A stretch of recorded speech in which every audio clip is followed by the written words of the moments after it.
It is episode 292 of Chair Shot Reality here in the beautiful Point Park University studios in downtown Pittsburgh. Episode 300 is quickly approaching, and this week really some great work was done behind the scenes as we are getting closer and closer to being able to announce what's going to be going on for episode 300. I can tell you it will be Survivor Series weekend, so that's going to be quite the weekend. Also my birthday weekend, so it's going to be birthday weekend. Festivities all the way around. November baby, aren't you? Eisenberg, LaBar, we got Periscope filming over here. Hello to Periscope. Thank you everybody to Ashley who's filming. You can check it out on the WrestleZone Periscope.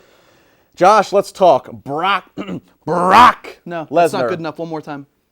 Brock Better. Lesnar versus The Undertaker. The final stop on the Go to Hell tour at Hell in a Cell at the end of October, Los Angeles. Is this the right decision? Is it the right timing? It's the right timing because the other timing that was rumored and reported was at WrestleMania 32, and that is not something that you want to see at WrestleMania 32, is another Brock Lesnar versus The Undertaker match on the grand stage.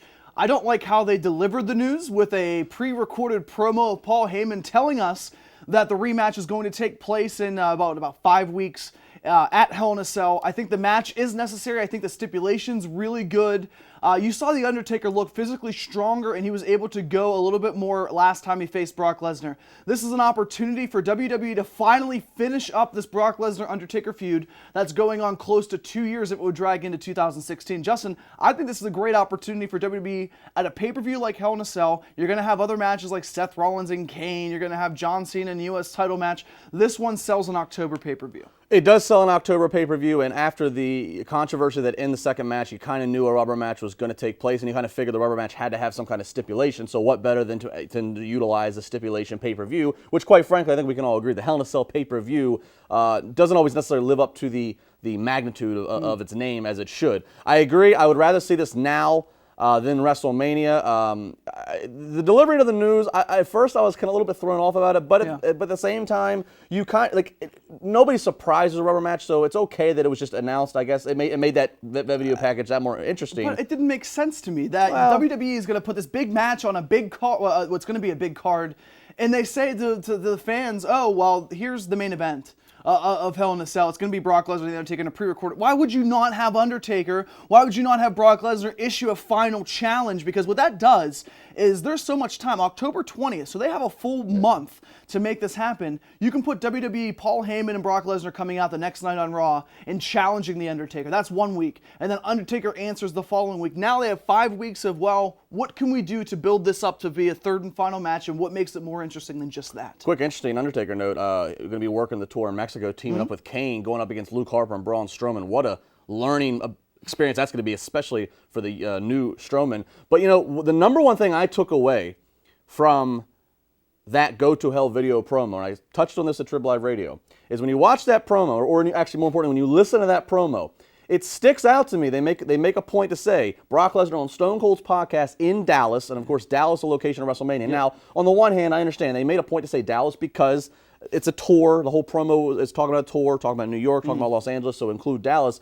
But obviously, if Taker and Brock are fighting Hell in a Cell, that means both of them now just have open schedules for WrestleMania. Yeah. And it's a very interesting business that WWE could have picked any Raw, basically, for Stone Cold to do his podcast at Brock. It's very interesting. Dallas, yeah. They picked Dallas because WWE has to... I don't know how many people realize, well, now more people realize it now. Not many people caught that when that promo came out, but as we get closer and all the stars that are going to be at that... Yeah, Ric Flair, Shawn Michaels, this is a big... I mean, they're not going to announce anything. You can't expect fans to not go, wow, Brock's on Austin's podcast in Dallas after the Heyman, Austin. Well, and the last thing that I think is very interesting is Brock Lesnar rarely does, every time that we've seen him outside of WWE television, he's been basically on ESPN promoting things. If you have him on the Stone Cold podcast, people know the history between these two, and people know the history of what, Stone Cold, before he walked out of WWE, why he walked out. That's going to be interesting to bring to light, and I think that's something that WWE really needs to, you don't have to script what Stone Cold asks, but that has to be something that Brock Lesnar fires back to him. What was wrong with you in 2001? Why did you walk out on me? Or 2003, I think it was actually. But that's a great point for WWE to put the linchpin in that little bomb, and before it explodes and goes off. That's a great opportunity to do it. And like you said, Dallas, you're going to have a big show anyway. So you might as well end it after Raw ends with Brock Lesnar and Stone Cold. Well, real quick final point on scripting. from what we can tell, Stone Cold Steve Austin pretty much gets free reign to do what he wants to do Yeah. in his podcast. He doesn't care. He's Stone Cold Steve Austin. Yeah, what's he I'll care? be very interested to see if Vince behind the scenes puts any restriction, because if in fact Austin versus Brock is absolutely not going to take place, if it really has no chance of happening, then you got to think that Vince might say to Austin, look, you caused quite the buzz when you and Heyman got into that and you started working last time. We're not going to have this match. I don't want to disappoint fans. Let's not bring it up. Let's not poke at it. But if they do bring it up, then you got to think that there's still something out there. I a few weeks ago I thought hope was gone, but now this all of a sudden just makes me think and re-energize. Well, it would be great, but like you said, they're not going to announce it, but they can also give you subtle hints as what WWE has been best to do. Eisenberg LeBar, follow us on Twitter, like us on Facebook. Getting ready for episode 300 coming up in the month of November. Make sure you check out the WrestleZone Periscope. You could have saw this whole conversation Thursday at 4:30 as it happened. Again, hello to everybody over there. Not the cool graphics, though. They don't have the cool graphics. No, We're standing in green. That's what's happening. Again, CSRWrestling.com as well, as we have audio podcasts, blogs, all kinds of great stuff there. You can see we break the show down in little segments so you can get the best of. So we make sure that there's no way that you miss out on what's going on here on CSR. Reality checks, all things Divas, coming up this weekend.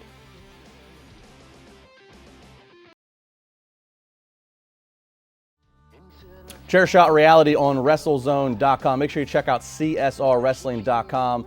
Blogs every single day. We also have an audio podcast that comes out on Thursday. We break this show up. You can watch it in its full entirety if you like, or if you just like to hear some of the highlights and big points of conversation, you can check that out.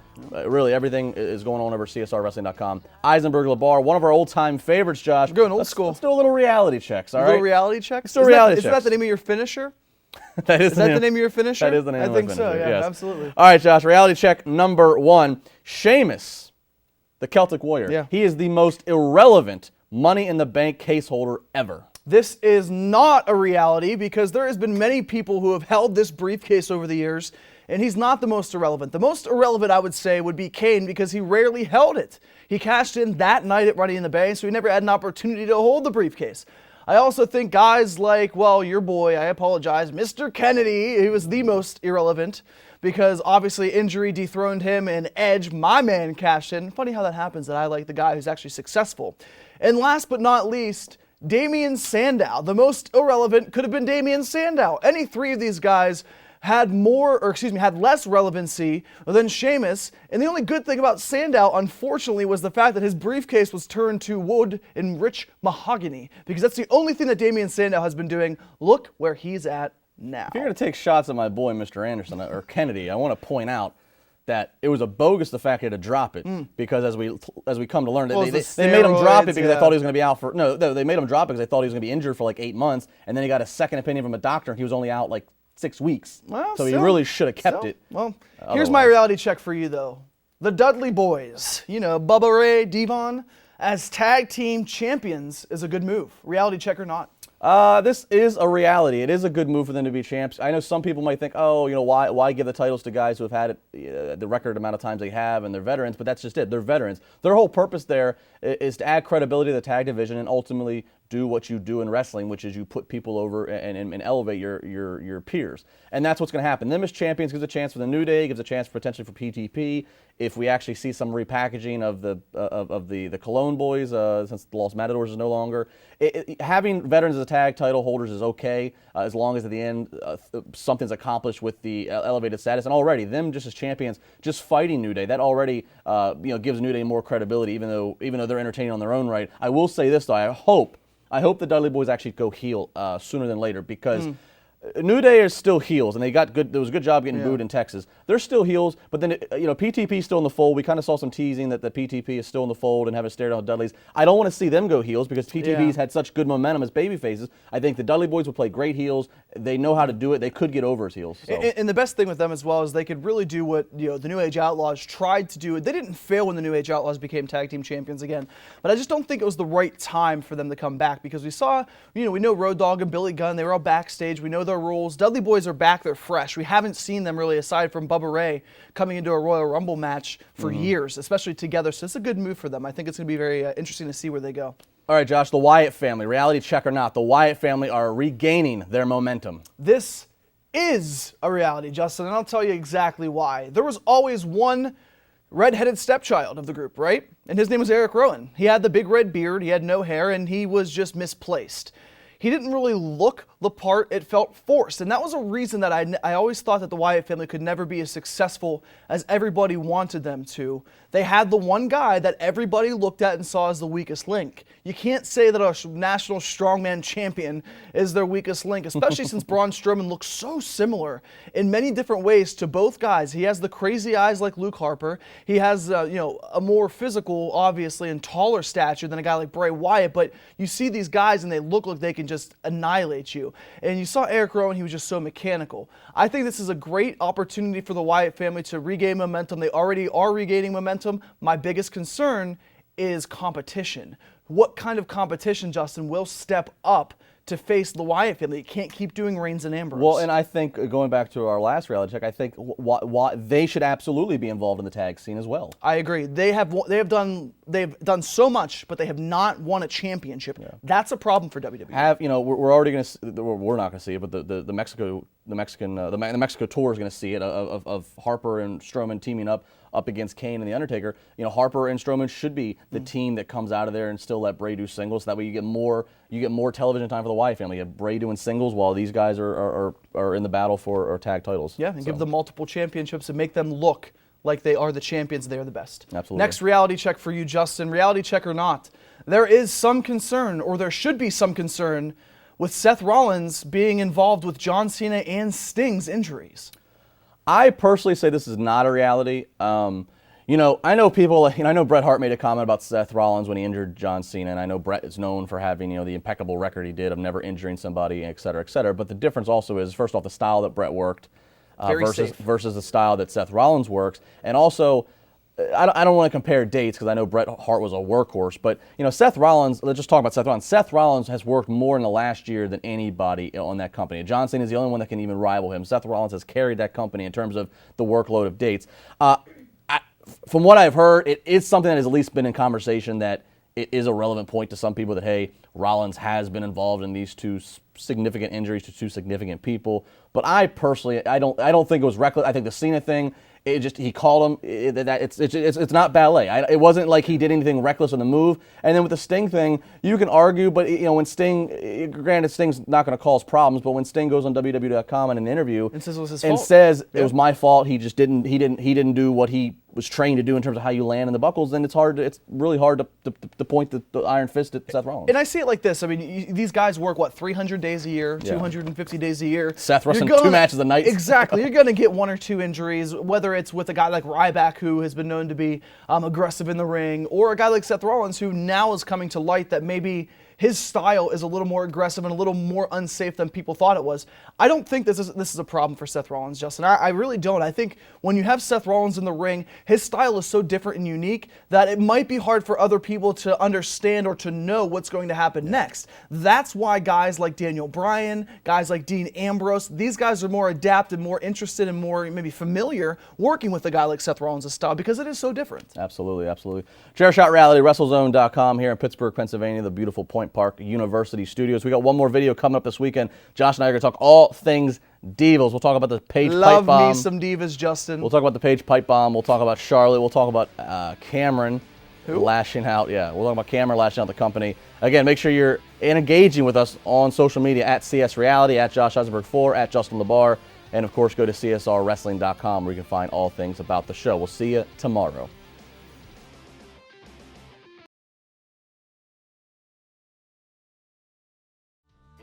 Make sure you check out CSRWrestling.com this week, as we'll make an announcement of a brand new blogger joining the website. And I think you guys are going to enjoy what he brings to the table. Josh Eisenberg 4, Justin LeBar here. That's just Twitter name. So you realize, at Josh Eisenberg 4. So you realize this is my segment right here, right? Divas, women's talk. So much going on in the Divas Revolution, Justin. What is this, The View? Well, no. On your rundown, we have Paige, Charlotte, Cameron. Last time I saw Paige, I wanted to howl at the moon because she made me blush. I'll tell you that much. But Paige right now on Monday, this past Raw is... That was an inside joke. But there's still... You're not blush. You can decipher. Like? You can decipher. Anyway, Paige on Monday really drops a pipe bomb, and she splits herself. Was it a pipe from bomb or team a page turner? A Paige Turner? That's the name of her finisher, I know, Justin. You're just trying to be funny like me, and it's not working. Oh, you're it's funny. It's not working. Oh. Of course I am. But anyway, Okay. back to stories, back to news. Paige drops this, separates from Team PCB, so there's no more P in PCB. Which I don't like that in the first place. PCB sounds like it's a new drug on the street. Well, it's better than submission sorority or sorority submission. That was hot. Well, obviously, but no. But anyway, Paige gone. Natalia comes back in. What do you make so far of this whole Paige pipe bomb on Monday and where it's going to go? You know, I'm actually a little bit half and half. Overall, it was entertaining. It definitely was a great burst of energy, and it's got us buzzing, and I'm excited to see what happens on Raw.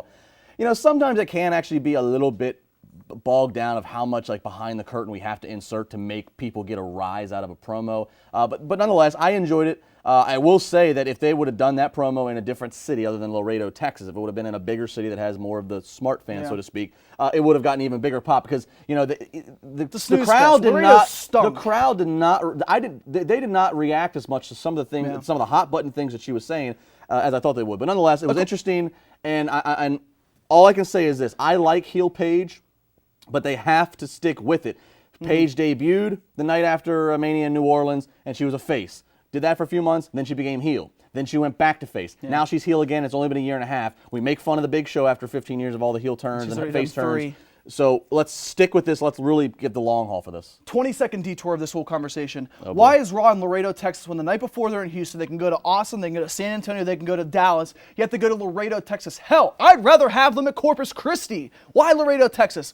Anyway. They were in Corpus Christi for SmackDown the next night. But that's the point. Like you're missing the point. I know why what not the point go? Why is. to go to Laredo, Texas for a Raw? Because they wanted to give the fine people Laredo a show. Okay. Laredo can drive an hour and a half, and well, they probably. I think we should go to Laredo and do a live CSR. We'll have the key to the town in a minute. No, we won't. We absolutely nobody will come to see that. Nobody if anybody watching this is from Laredo, please hit us up on Twitter. I'd love to know if anybody in Laredo is here. We're gonna have death threats after. But Paige as a heel is what's best for business right now because Paige is always going to be liked by people, but she has that edgy look. She's not a traditional diva where you're going to look at her and say, wow, she's smoking hot. She's a blonde. She's put together, whether she's enhanced artificially or not. You can just say boob job. This is not a science class. I like to sound intelligent, Jesus. okay? I like to sound like Bill Nye.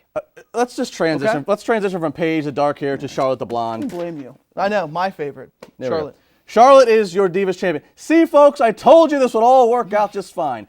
Great match, and I'm going to say that was a really enjoyable match between her and Nikki Bella on the pay-per-view. She wins. Great psychology. It was old school. She wins like she's supposed to. She's the champ. Everybody can move on peacefully. Your thoughts? Mr. Eisenberg. First chair Eisenberg, mind you. Yeah, Charlotte as champion's what's needed right now. You knew it was going to happen, too, because of having Ric Flair the past couple of weeks coming out and really supporting his daughter. Charlotte Flair is the best athlete right now in the business. Is she? In WWE. Is she? She's the best overall athlete. Ghoulish thinks that she's being shoved down her throat. I'd love a little bit of Charlotte to be shoved down my throat, I'll tell you that much. But Can Charlotte you just right answer now, a question? I answered the question for you. I answered the question for you. Ghoulish says that she's being shoved in our faces. She is. That's a bad one, too. Exactly. He says that we're being forced with her. So being forced, you think that's the right way to say it? Are they pushing her too aggressively? Try again, because I still take that the wrong way. Is Charlotte being overexposed? Yes. But that's a bad one, too. Sounds bad. Anyways, we're never going to get that right. God. No! Ghoulish, wake up! That's Josh, Charlotte that's is Josh Charlotte's Eisenberg, Ric Flair's daughter. care of the interstate gutter. You can send all your mail to him. I'm sorry, go ahead. Care to the interstate gutter. That's where your mind's at. That was living in the gutter. I'm living on a prayer. Charlotte's best. Yes, Charlotte needs to be champion, and she's not being forced yet, but I can see in 2 or 3 months where some people might turn on her just because of who she is. Lastly, Cameron. You remember Cameron? Vaguely. Vaguely, right? Vaguely. Yeah, vaguely. Like, somebody call my mama. Was she a funkadactyl? She was a funkadactyl. She basically goes all out on WWE, talking a little bit about the company, lashing out on the company. Yeah. I don't care about Cameron because I never did. Here's what's interesting to me about this, and I care about this for this reason. So it was an AfterBuzz TV show. She basically like just kind of shoots on the company. She's still under contract. She's basically been booted out of Total Divas, not really featured on that anymore. She admits on this interview that she has been doing outside training, which is a no-no by WWE unless they approve it. She's doing outside, unsanctioned WWE training. She wants to get better in the ring. First off, you're not doing yourself like I know you're trying to go down and trying to go down swing and try to make a buzz for yourself, but this isn't going to help. And my serious thing is with this. I think she doesn't have a spot, and I mean this. WWE is entertainment. It is a casting call. They have positions they need to fill based on a lot of things, and look is one of them. Cameron, your spot has been filled by a much more talented Sasha Banks. Yeah. A beautiful, light-skinned diva. I didn't even think about it who had not only in the looks of Cameron and Sasha in terms of similarities of their physical attributes, but also they both have the bossy kind of sassy kind of way. But Sasha Banks plays it a whole lot better and more interesting. Where Cameron and obviously Sasha Banks is so much better in the ring. Now again, I give Ariane or Cameron, whoever we want to call her, all the credit in the world for trying to take extra steps and get better in the ring. Good for you. Maybe that'll benefit you and you can go work somewhere that's not WWE. But you doing this, you don't have a casting spot, and it's lost cause. She's done. Yeah, Done. I don't think she really has a future in WWE, and you hit it right on the head. I think when you look at somebody like Cameron, she's going to try, but you're right, she doesn't have a spot, and she's not going to have a spot because, like you said, Sasha and her have a very similar gimmick. The difference between her and Sasha, though, is Sasha has talent. She is just an annoying, for lack of a better term, bitch, and that's what she is. But Sasha Banks makes you own it. You want to be with Sasha Banks. You want to throw Cameron out the door. Somebody rolled out of your bed the wrong way. You were Salt Lake City. I am salty. At Josh Osmer 4, at Justin LeBar. It is Salt Lake City all the time on Twitter. Great crowd. Thank you. We love Salt our Lake Salt Lake City, Not Utah Laredo. crowd. Not Laredo. No. Actually, forget the Laredo idea. We should have episode 300 go to Salt Lake City. Great. That's a great wrestling crowd for Raw. I don't know have why. multiple wives in Utah still? Let's Google that. We'll We're gonna Chair Shot we'll Reality. We'll See you next week. Figure that out. 293. Yeah.